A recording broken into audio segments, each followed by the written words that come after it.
In today's video, I will teach you how to mask images using the masking tool in Lightroom. Let's get started.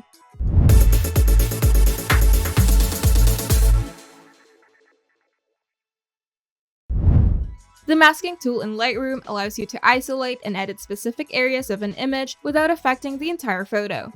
This is particularly useful for fine-tuning exposure, color, or sharpness in selected areas. To do this, you can start by launching Lightroom and select a photo that you want to edit. Then switch to the Develop mode by pressing D or selecting it from the top menu. Now click the masking icon in the toolbar above the editing sliders. Alternatively, you can press Shift-W to activate the masking tool. Lightroom offers several masking options. The first is Brush, where you can paint directly on the areas that you want to mask. You also have Linear Gradient, where you can apply a gradual adjustment across a part of the image. Radial Gradient, which allows you to create circular or elliptical masks. Select Subject allows you to automatically detect and mask the main subject. Select Sky automatically identifies and masks the sky in your image. Color Range allows you to select a specific color in the image to mask.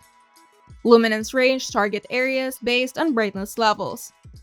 And Depth Range masks areas based on depth information. Once you've created a mask, Lightroom highlights the masked area in red by default. Now you can adjust the mask using these options. Add or Subtract allows you to refine the mask by adding to or subtracting from the selected area. You can use Feather to soften the edges of the mask for a more natural transition. And you can use Invert Mask to reverse the selection to apply adjustments to the unmasked areas. With the mask selected, use the adjustment sliders to modify the areas. For example, you can increase the exposure to brighten the mask area, and adjust temperature to warm or cool the colors, and enhance texture, clarity, or sharpness.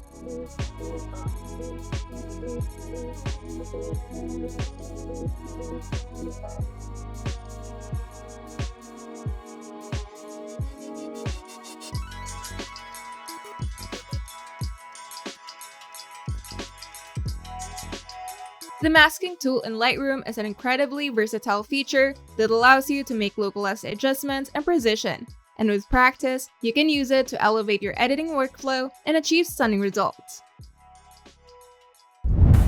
If you find this video helpful, make sure to leave a like and subscribe. And if you want to see more tutorials, turn on the notification bell to get notified whenever we upload new videos.